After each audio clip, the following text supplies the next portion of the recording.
Good afternoon, ladies and gentlemen. Thursday, March 19th. I was about 4 minutes into making this video and it started to absolutely chuck down with rain, and my little dog Tabasco was sitting right there. And Tabasco looked like a shivering rat, and he was, and I thought, I'm fine. And then eventually I had to get up and let Tabasco in. So I started fresh. Here we go. Okay, I hope you're doing well. I hope you're stomaching the corona quarantine as well as possible, staying away from people and social distancing as you should. Okay, what should I be talking about in the background? Keep in mind there's an assignment due. That assignment is due on Monday. That's the analysis of the FDR political cartoon. Do yourself a favor, if you didn't watch the video where I discussed the assignment, watch it. If for no other reason, because then you can see which cartoon I picked and then you don't pick the same one. Which happened here and there, 7, 8 times. Just one of those things that goes on, ladies and gentlemen. You know, it occurs, all right? Other than that, there's been a little bit of confusion about videos and which ones are we supposed to watch. If I want you to watch a video, I will put it on the remind. Okay, otherwise you're going to start watching videos that are about the Russian Revolution and my European history class, or you're going to start watching videos that are for my BC night class, and they're way back in the age of Thomas Jefferson. So suddenly you're going to be watching it going, man, I thought I knew what we were doing here, but no idea. So if I want you to watch a video, I will put it in the remind, and that will tell you which to watch, okay?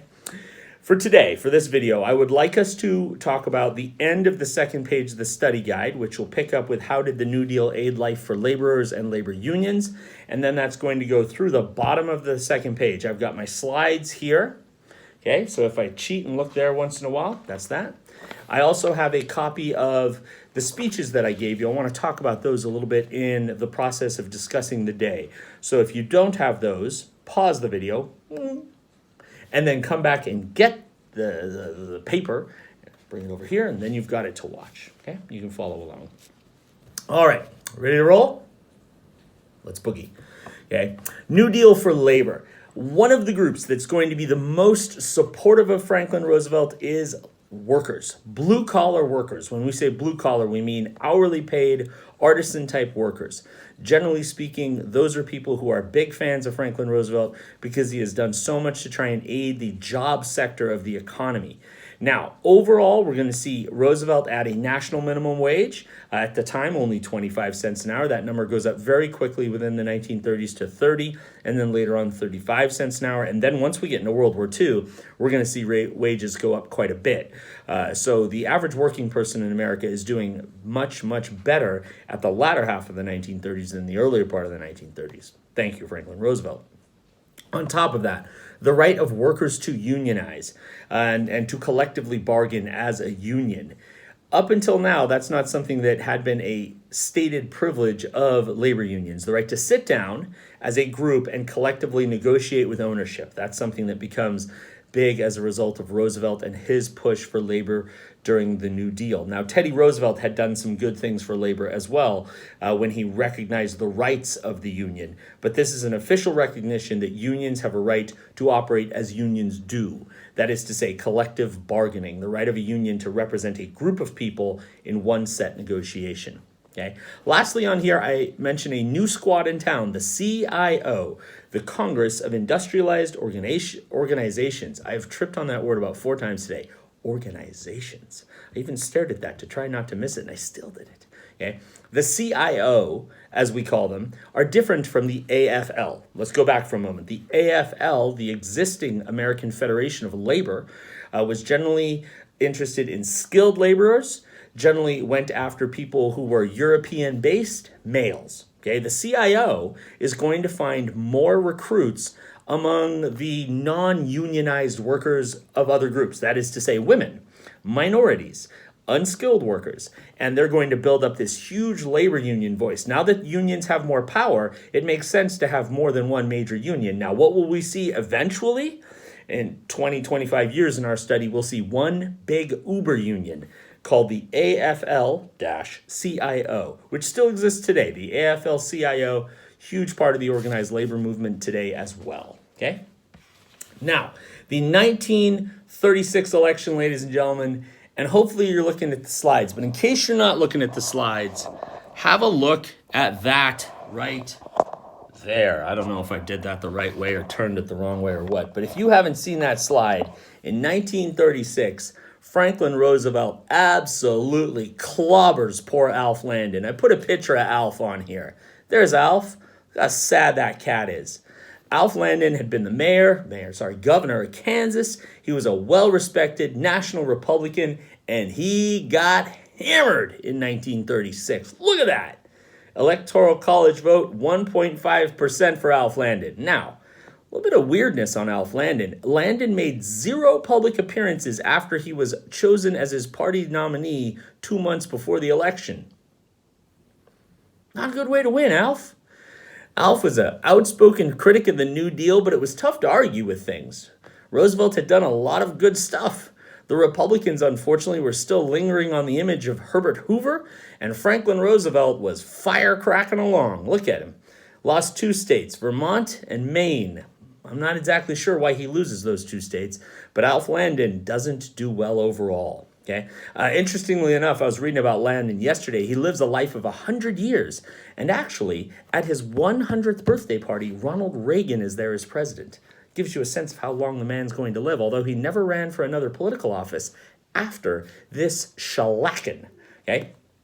For a moment, I wanted to have a look at our documents, just to say a couple of things about these speeches. On the slide itself, I attached FDR's speech. FDR's speech is longer than what we have in front of us. But if you're looking for the portion we have, it's from about minute 5 to minute, what did I write down? 18. Okay, but FDR does a cracking job with the speech. If you're interested in hearing the whole thing, you got 13 minutes. Heck, you're at home all day. You've got time. Go and have a look at it. But in it, Roosevelt lays out this notion. If you have the speech, grab it for a moment. I want to have a look here. Okay. FDR lays out this notion of what freedom is. And he says, Philadelphia is a good city in which to write American history. It's a fitting ground on which to reaffirm the faith of our fathers, a pledge ourselves to restore to the people a wider freedom, to give to 1936 as the founders gave to 1776, an American way of life. What Roosevelt's talking here about is economic opportunity, okay? It talks about the idea that, generally speaking, Americans no longer were in charge of their own economic reality. Unfortunately, their lives were governed by other people, okay? Following down in the right-hand column, if you will, I'll skip that next paragraph, okay? He ends there with kind of July 4th, 1776, and he says, since that struggle, however, man's inventive genius released new forces in our land, which reordered the lives of our people. The age of machinery, of railroads, of steam and electricity, all of these combined to bring forward a new civilization, and with it a new problem for those who sought to remain free. For out of this modern civilization, economic royalists carved out new dynasties. Roosevelt here is going to take this phrase, economic royalists, and he uses it a number of times in this speech in order to label the people who he thinks have jacked America's economy. People who have taken over in the same way that the British royals had monitored and managed America in the 1770s. These economic royalists, instead of the political royalists of the past, were impeding the liberty of the people. Okay? For out of this modern civilization, economic royalists carved new dynasties.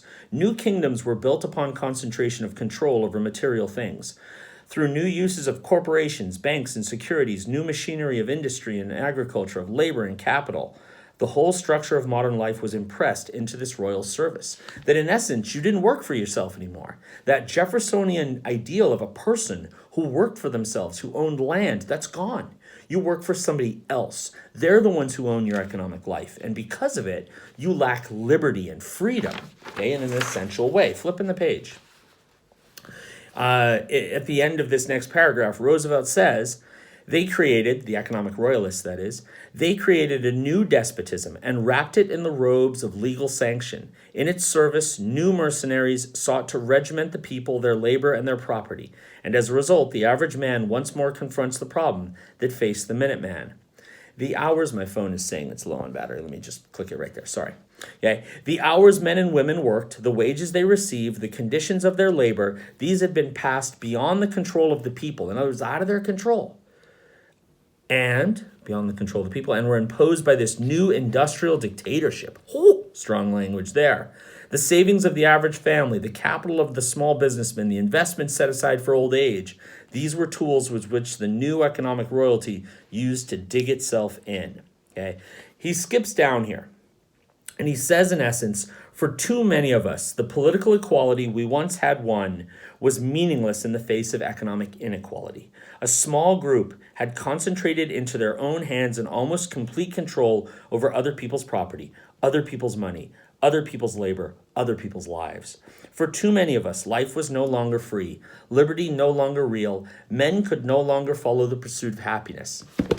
You sound a little like Bernie Sanders in 2020, Franklin Roosevelt. Not in the sense of a socialist thing and free healthcare and free college education, but this notion of an American business elite that controls the society and shackles people to work in those systems. That's the same sort of tone we're picking up there. Against economic tyranny such as this, the American citizen would appeal only to the organized power of government. The collapse of 1929 showed up the despotism for what it was. The election of 1932 was the people's mandate to end it, and under that mandate, it is being ended. Woo, tough stuff, okay? Now, on the other hand, you get Herbert Hoover. And it's important we preface this, right? Hoover's the guy who 4 years ago got hammered by Roosevelt in that 1932 election, I beg your pardon. So if this sounds a little bit like spilt milk, we should understand that the man's bitter. He's a bit salty. He got creamed. He's had 4 years to watch the nation gaga over somebody who does things that he didn't even think were possible in the presidency. He didn't think you could do those things.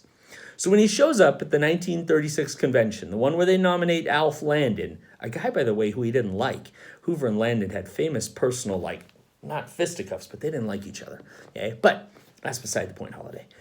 Hoover is bound to be a little bit edgy.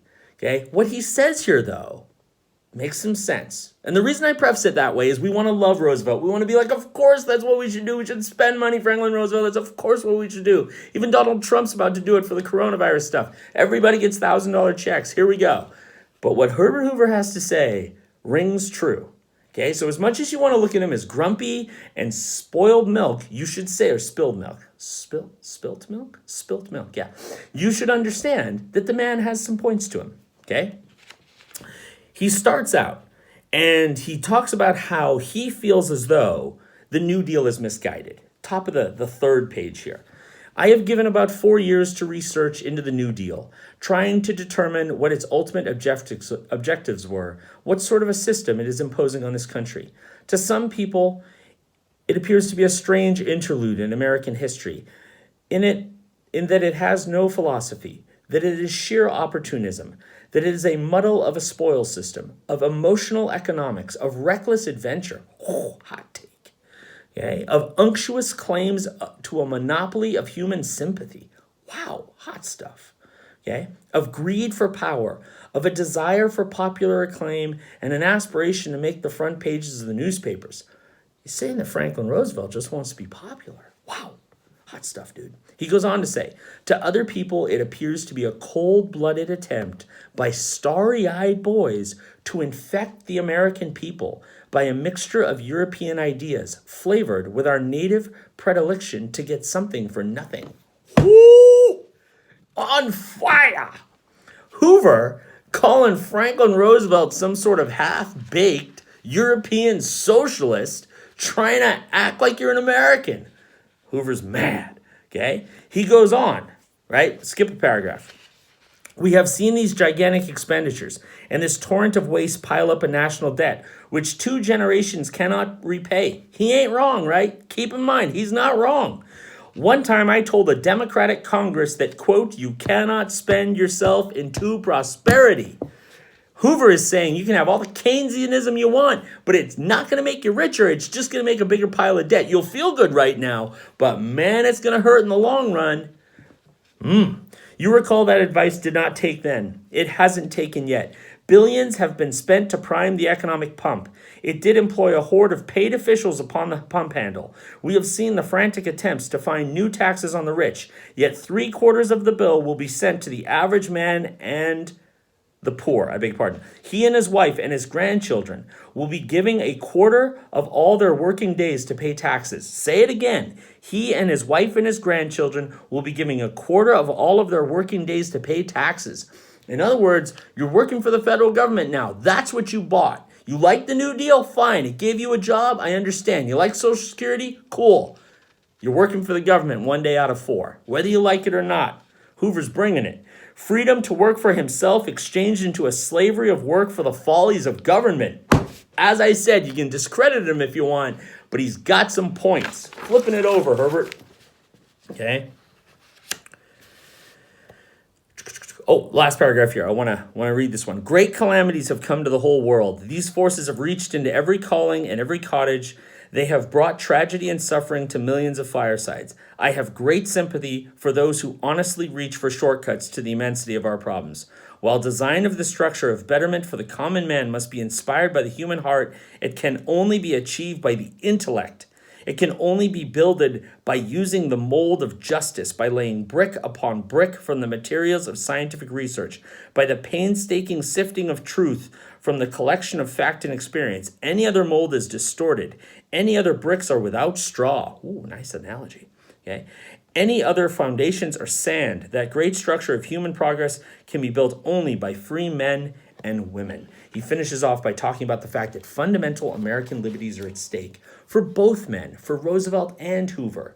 There's a new definition of liberty here, and it has to do with your economic freedom and whether or not the government has the right to do what it's doing. And Hoover, he may sound like a shrill cry in the night, but he definitely has a point. You start doing this too much and you will never stop, because it is too easy to just take free stuff. And it is too hard to not. And that's Hoover's big objection. Now, of course, Roosevelt wins big in 1936 here. It's a huge victory. But that being said, Hoover makes some points. In the next slide, I talk about a group called the Roosevelt Coalition. Okay? One of the things that Roosevelt does that is unbelievable is the groups he brings together. Okay, so if you look at this group of people here, what we call the Roosevelt Coalition, these are people who in 1936 are going to start or continue voting for Franklin Roosevelt and become part of a bloc that will vote for the Democratic Party, not just under Franklin Roosevelt in the elections in 36 and 40 and 44, but after that as well. This becomes the Democratic core of people. I mentioned Catholics. That's true. He gets urban Catholics, but he also gets rural Protestants. Man, he's popular. I mentioned Jews, women, African Americans. Big switch. Light it up. Put up the billboards. This is a moment we have to notice, because generally speaking, up until now, African Americans voted for the Republican Party because it was the Republican Party that had pushed into the civil crisis in the 1860s, and afterwards had pushed for the 13th, the 14th, the 15th Amendment. It was the Republicans who had sent troops into the South to monitor African-American life until 1877. It was the Republican Party, and the Democratic Party is getting those votes now.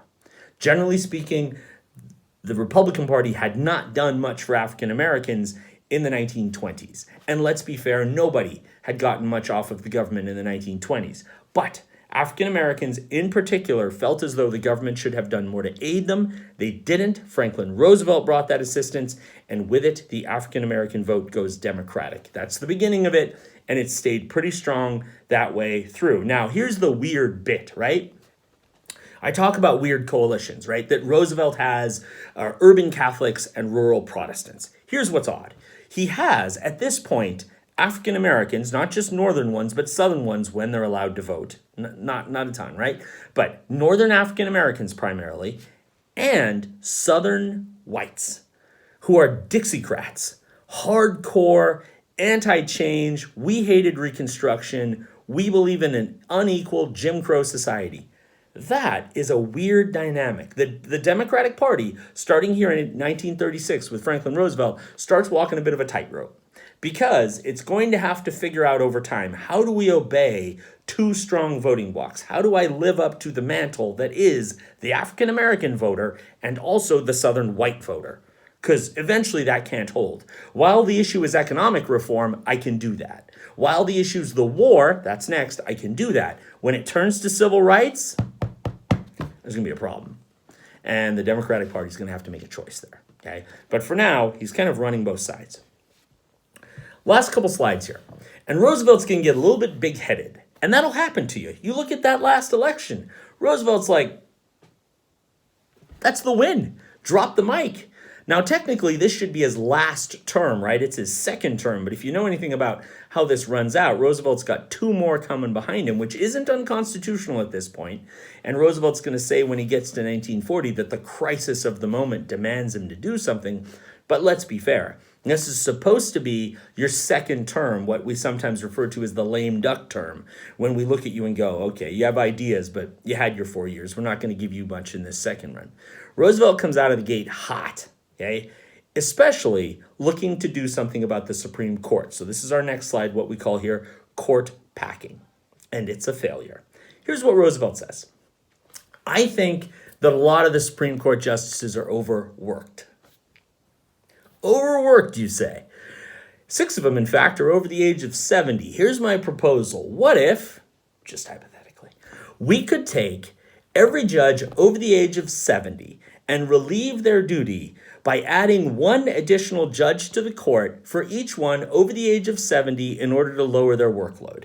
That would have allowed Roosevelt, just with the composition of the court as it was right then in 1937, 6 additional new justices to the court. So in other words, Roosevelt could go out and find the most New Deal loving, progressive having Democrats, probably about the age of, 40, and chunk 6 of them onto the court at once and forget any sort of opposition. Right? That would be the end of any kind of Supreme Court saying, well, you can't have this one. We're going to shut down the AAA. We're going to shut down this other program. That's never going to happen again. Roosevelt would have a clear run of the Supreme Court from then on. And unfortunately for Roosevelt, everybody can see through it, right? You sitting there watching this video right now are going, can he do that? Can he do that? No, he can't do that. And in fact, you look bad doing it. Let's put it in the context, too. On the other side of the ocean, over there, in the 1930s, the movement of government is towards the absorption of power into one man. Mussolini, Hitler, Francisco Franco. And here's Roosevelt seeming to try and knock down one of the great checks and balance moments in the U.S. government, the Supreme Court, by helping out these older guys who are overworked. Just trying to help out, man. It's a pretty transparent plan, Franklin Roosevelt. People see through it. Now, eventually, he's going to withdraw the plan. The court, somewhat in a response to Roosevelt's big victory in 1936, starts following him more along the lines. In other words, he's going to replace some of those guys. They'll die, and he'll get the chance to replace them with who he wants to, New Deal guys. But also the court kind of reflecting the fact that the nation went so strong for Franklin Roosevelt in 36 starts to help him out. So in a way, he gets what he wanted in the short term a little bit and also in the long term much more. But this makes him look bad. And it's the first moment really for Franklin Roosevelt where even big fans have to go, got to hold your nose a little at that one. Okay. And then a much more deep cutting failure. Last slide here. Okay. What we call the double dip. And if you have the slide, it helps a lot because I'm going to point over here and talk as though I'm looking at the slide, and it would help. So if you're looking at the slide, that, as I said, that's going to be a helpful thing. So what the slide shows us is overall U.S. industrial production. It's going to, in essence, peak in our left-hand side at 0. That's what we're setting it at in July of 1929. We're trying to put this at the last moment where the United States economy was a healthy, robust thing. And then we're going to pull the legs out of it. Basically, we're going to watch as the Depression takes place and all the way down through 1929, 30, and down to 31, 32, where you see this huge bottom point. They're almost a negative, it looks like negative 60% almost, the economy in complete toilet land, okay? And then along comes Franklin Roosevelt. After his first 100 days, he's cut that quite a bit. Right? Each of these blue dots is a month, and you can see that quickly Franklin Roosevelt, within about 3 months, pushes the U.S. economy to about half what it was. Okay? And then he's got a few ups and downs, and by 1937-38, we're back to where we were in 1929, and then Roosevelt pulls the plug. Roosevelt believes that America shouldn't have a government that is fully funding the economy forever, right? As much as all of that New Deal stuff was good, as much as you liked your job, your Works Progress Administration job, for instance, because that's one of the big organizations he's going to defund here. As much as you love it, Roosevelt wants you to know it's not a permanent job. You can't depend on the U.S. government forever. You have to, in some sense, go back to work. So what Roosevelt's trying to do here is take the scaffolding down off of the building and expect that the building is strong enough to stand on its own. And to go away from my building analogy, what that means is he thinks, is private economic activity strong enough to run on its own? Let's take away the scaffolding, that is to say the New Deal programs, and see what happens. And unfortunately, that sucker's weak. And you can tell, inside of 1, 2, 3, 4 months, it whacks down, and he loses about 4 years of economic activity in 4 months. And it's a complete sham. What it really says is this: Franklin Roosevelt economically didn't cure the Depression. He made some things better. He made some great long-term reforms, FDIC, SEC, Social Security, good programs. But the short-term work programs are not enough. We need private industry in America to get back to work. What's really going to make that happen? Hitler. You look at this chart and look at how high it is by 1941, and that's really America building up, even though we're not in the war yet, in anticipation of supplying countries in the war and perhaps getting into the war. So really, what ends the Depression? It's going to be Hitler. Unfortunately, it's not Franklin Roosevelt's programs, which have mixed effects here in the 1930s. It's the spending because of the Second World War that brings the economy back to a robust nature. So Franklin Roosevelt, big mistake here by dropping the funding out of the government. But if you asked Roosevelt, is that what you're supposed to do? He would say, exactly. I'm not supposed to fund people's jobs forever. Okay? You're not supposed to guarantee a person a job forever. The private industry should come back. So unfortunately, it fell down quite a bit there. Okay, that's the end of the second page here. A reminder, there's an assignment due on Monday. That is the assignment of the Roosevelt cartoon. And then when we come back together, I will probably make a new video, I imagine, for Tuesday for you. That's March 24th. That video will begin us down the road of the foreign policies of Franklin Roosevelt. I hope you're doing well, folks. Take care of yourselves.